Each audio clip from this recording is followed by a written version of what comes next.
Billy wrote, I've just started my first pie on Trading 212. I'm invested in Vanguard S&P 500, NASDAQ 100, and Vanguard FTSE All World.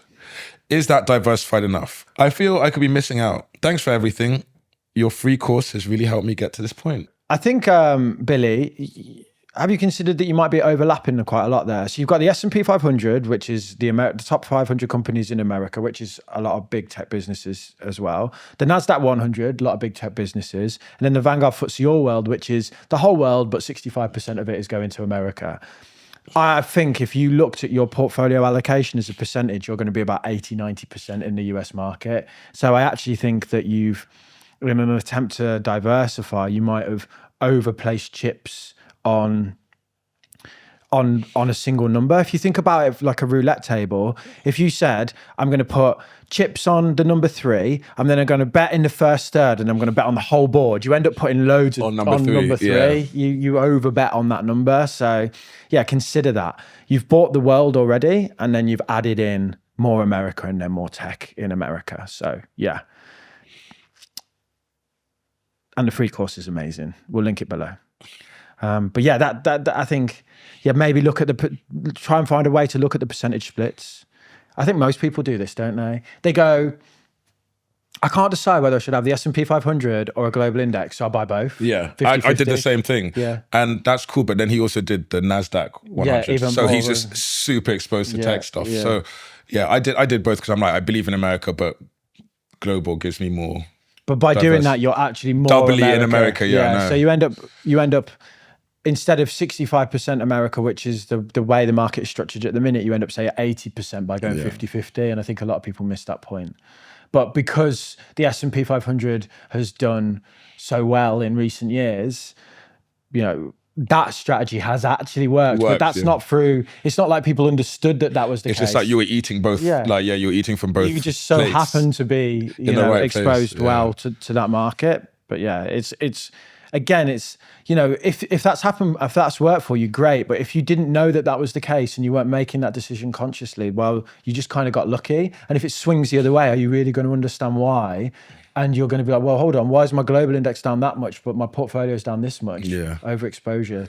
So would you say is he diversified enough? It's funny because it's like... It's trying to be diversified, but it's all in America. I feel like his question is like, should I buy more? Yeah. And my question to Billy would be, should you buy less? Yeah. Do you need all of that? Like, why are you doing all of that? If you really back American tech or the American markets, then, you know, go for it. But I think it's kind of like he's thinking, oh, maybe I should add this or add that or add this.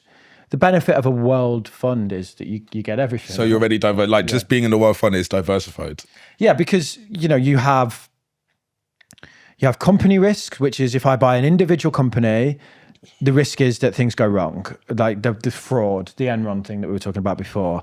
So, okay, I can expand that out to sector. And the sector is I buy every business within that sector. So I buy every energy business. But the threat then is that energy companies underperform, or we have a thing where airlines are all grounded. And even if you owned all the airlines, you can't escape that. Country risk is I'll just buy the American market. But what happens if America does bad? Okay, globally, I buy everything. There's nothing beyond that besides buying different types of asset classes. But when you start to bring in different assets into a globally diversified equity position, a lot of them will take away from the return. So like bonds, you know, you can dilute down the risk of them dropping, but you probably expect a lower return long term. So once you've gone global, you've they call it the only free lunch in investing, so that you diversify all of the individual risk away and you buy the whole globe. Like you own the globe. So, you know, you're going, I own the globe, I own America, and then I own tech in America as well. So you put a lot of chips onto America. Yeah. Go on then, next one. And should people be worried if they just have one fund? Do you remember when we had Romin on and he sat here and he said that he worked in an investment bank and with the brightest minds in the world? He came out and he had this crazy portfolio that was made up of loads of different funds. And someone in his audience was like, why don't you just buy a global index? You did all that work just to be diversified. To replicate the index again. You are just buying one fund, which kind of feels wrong because you're just buying like one product off the shelf. But when you look into the guts of what that is, it's buying thousands of businesses. So yeah, this is why they're a wonder product, because you can access all of that diversification, the whole market through one product. I get it, and it feels kind of wrong to me, but I only own one fund. I actually own a couple of different global funds, but that's because I buy through a couple of different providers. Yeah. But in the main, I'm just buying a global index. Yeah. So yeah. I'm reluctant to sit here and say, yes, you can just have one fund because it sounds like investment advice. And someone might be like, well, my one fund is the FTSE 100, which is the top 100 companies in England. And that's not done so great for people in recent times. So, but you know, a global index fund is not a simple thing. It's a simple thing to buy, but it's a bit of a marvel of modern technology that you can buy one thing off the shelf and it replicates the global stock market.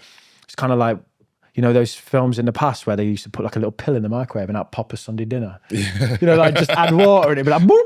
It's like one of those. So don't think about what's going on there to make that happen. It's just if you think about it, you got a global fund, you're investing in like India, China. For you to do the research to find out what's a good company to invest in India, what's a good company in China, in which sector, when to invest, like it's all done for you in a nice little diverse wrapper. Yeah, and it might not produce the best returns in any given year. In fact, it won't. There'll be a particular country within that particular, you know, so if you buy the whole globe, you're just capturing the general kind of spinning of the earth, if you will.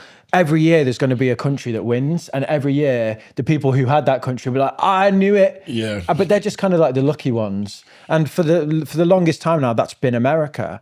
But in the year that it's India, everyone will just start flocking to India going, oh God, we need the Indian. But with the global, you're just like, well, I got it anyway. Hell yeah. That was a clip from our episode where we answered your investing questions. If you want to watch the full thing, you can do that right here.